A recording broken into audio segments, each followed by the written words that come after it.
नमस्कार दोस्तों, आपका स्वागत है हमारे YouTube चैनल राधा RKS में। आज हम माता वैष्णो देवी की एक परम और पावन कथा लेकर आए हैं जो कि बहुत ही सुंदर है। तो चलिए जानते हैं आज की कथा। मान्यता अनुसार एक बार पहाड़ों वाली माता ने अपने परम भक्त पंडित श्रीधर को भक्ति से प्रसन्न होकर उसकी लाज बचाई और पूरे सृष्टि को अपने अस्तित्व का प्रमाण दिया।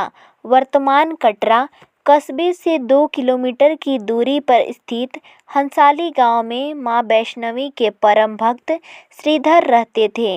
वह निसंतान होने से दुखी रहते थे। एक दिन उन्होंने नवरात्रि पूजन के लिए कुंवारी कन्याओं को बुलवाया। मां वैष्णो कन्या वेश धारण कर कन्याओं के बीच में आ बैठी।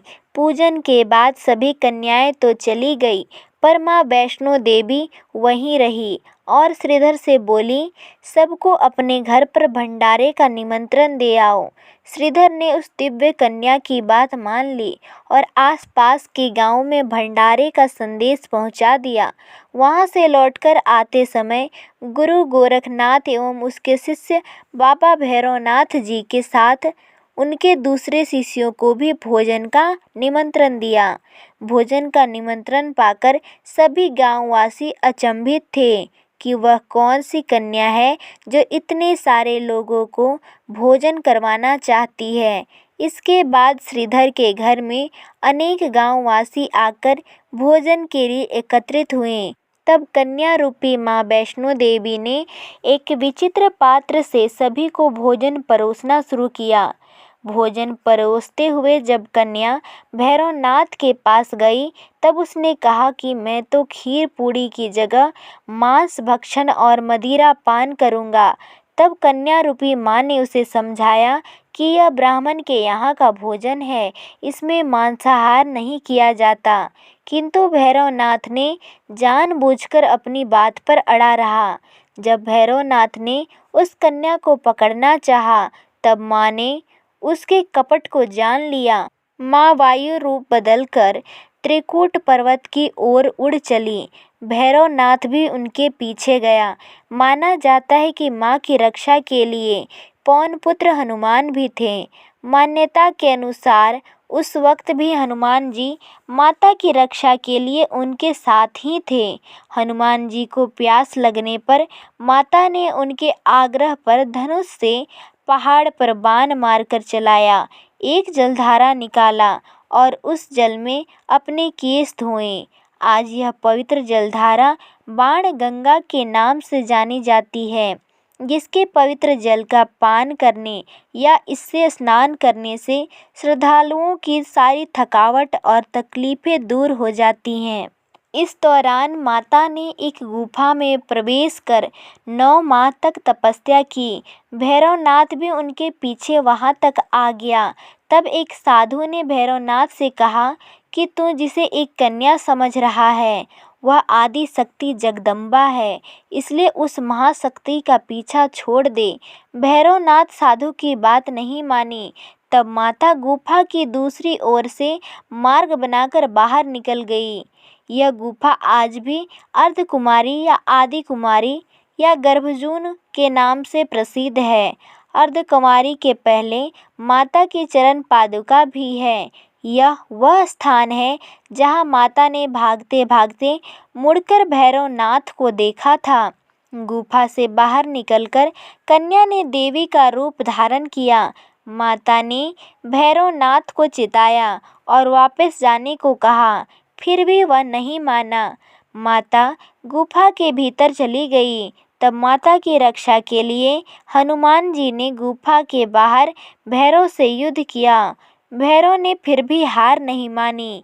जब वीर हनुमान निढाल होने लगे तब माता वैष्णवी ने महाकाली का रूप लेकर भैरवनाथ का संहार कर दिया। भैरवनाथ का सर कटकर भवन से 8 किलोमीटर दूर त्रिकूट पर्वत की भैरव घाटी में गिरा। उस स्थान को भैरवनाथ के मंदिर से जाना जाता है। जिस स्थान पर मां वैष्णो देवी ने हठी भैरवनाथ का वध किया, वह स्थान पवित्र गुफा अथवा भवन के नाम से प्रसिद्ध है। इसी स्थान पर माँ काली, माँ सरस्वती और माँ लक्ष्मी पिंडी के रूप में गुफा में विराजित है। इन तीनों के सम्मिलित रूप को ही माँ वैष्णो देवी का रूप कहा जाता है। इन 3 भव्य पिंडियों के साथ कुछ श्रद्धालु भक्तों एवं जम्मू कश्मीर के भूतपूर्व नरेशों द्वारा स्थापित मूर्तियां एवं यंत्र इत्यादि है। कहा जाता है कि अपने वध के बाद भैरवनाथ को अपनी भूल का पश्चाताप हुआ और उसने माँ से क्षमादान की भीख मांगी। माता वैष्णो देवी जानती थी कि उन पर हमला करने के पीछे भैरव की प्रमुख मंशा मोक्ष प्राप्त करना ही था। उन्होंने न केवल भैरव को पुनर्जन्म के चक्र से मुक्ति प्रदान की, बल्कि उसे वरदान देते हुए कहा कि मेरे दर्शन तब तक पूरे नहीं माने जाएंगे जब तक कोई भक्त मेरे बाद तुम्हारे दर्शन नहीं करेगा। उसी मान्यता के अनुसार आज भी भक्त माता वैष्णो देवी के दर्शन करने के बाद 8 किलोमीटर की खड़ी चढ़ाई चढ़कर भैरवनाथ के दर्शन करने को जाते हैं। इसी बीच वैष्णो देवी ने 3 पिंड सहित एक चट्टान का आकार ग्रहण किया और सदा के लिए ध्यानमग्न हो गई। इस बीच पंडित श्रीधर अधीर हो गए। वे त्रिकूट पर्वत की ओर उसी रास्ते से आगे बढ़े जो उन्होंने सपने में देखा था। अनंतः वे गुफा के द्वार पर पहुँचे। उन्होंने कई विधियों से पिंडों की पूजा को अपनी दिनचर्या बना ली। देवी उनकी पूजा से प्रसन्न हुई। वे उनके सामने प्रकट हुई और उन्हें आशीर्वाद दिया।